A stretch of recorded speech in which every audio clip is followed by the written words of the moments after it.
এই মধ্য অবস্থায় তেলের দাম বাড়ানোর কোনো অবকাশ নেই। তেল কোম্পানির মালিকানাধীন কিছু মিডিয়া এই ধরনের অস্থিরতা বাজারে তৈরি করছে। বাণিজ্য মন্ত্রণালয় থেকে তেলের দাম বাড়ানো হয়নি, আপনাদেরকে মাধ্যমে দেশবাসীকে জানিয়ে দিচ্ছে।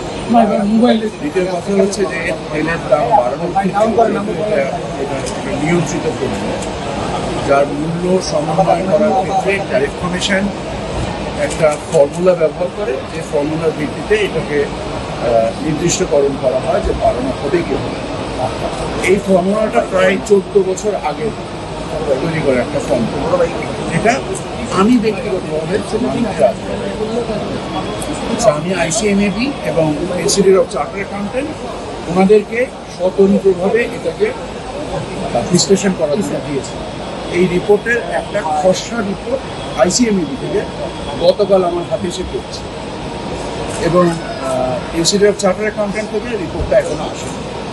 তো এই মধ্য অবস্থায় তেলের দাম বাড়ানোর বা এই বিষয়ে সিদ্ধান্ত গ্রহণের কোনো অবকাশ নেই।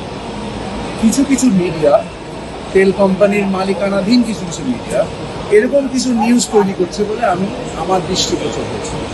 আমি তাদেরকে স্বনির্বন্ধ অনুরোধ করব এই ধরনের সংবেদনশীলতা তৈরি না করার জন্য। তেলের দাম বৃদ্ধি হবে কি হবে না এটা পুরো বিশ্লেষণ বাণিজ্য মন্ত্রণালয় করে বাস্তবমুখী সিদ্ধান্ত। এখনো পর্যন্ত এই ধরনের কোনো সিদ্ধান্ত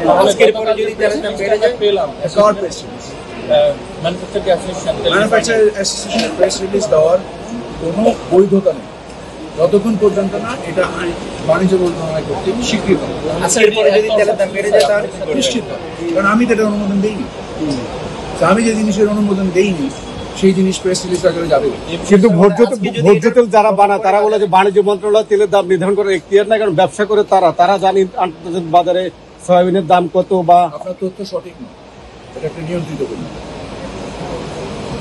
সো আপনি কোন আইনের ভিত্তিতে বলছেন যে বাণিজ্য মন্ত্রণালয়ের এই অধিকার নাই?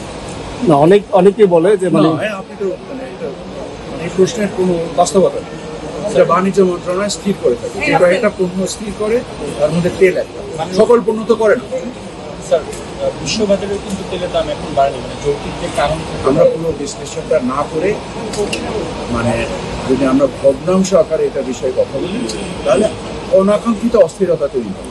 স্যার, আমি একেবারে সুস্পষ্ট ভাষায় বলছি, তেল কোম্পানির মালিকানাধীন কিছু মিডিয়া এই ধরনের অস্থিরতা বাজারে তৈরি করছে।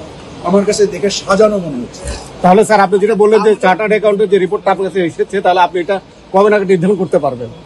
তেলের দামটা কবে নাগাদ আপনার অতি দ্রুতই করার চেষ্টা করবো। আমরা জিনিসটা যতক্ষণ পর্যন্ত আমার কাছে আইসিএমএবি এবং ইনস্টিটিউট অফ চার্টার্ড অ্যাকাউন্টেন্টের এই রিপোর্টটা না আসে, কারণ যে টেমপ্লেটটার বিনিময়ে নির্ধারিত হয় যে মূল্য কিভাবে স্থির হবে, এবং সরকার তার হাতে যে সক্ষমতা রয়েছে সে রাজস্ব কম বৃদ্ধি করা বা যদি কোনো মূল্যে তারতম্য ঘটে, সরকার সেটা তার প্রয়োজনীয় সক্ষমতা ব্যবহার করবে করে বাজারে সরবরাহ ব্যবস্থায় যেন কোনো রকম কোনো ঘাটতি না হয়।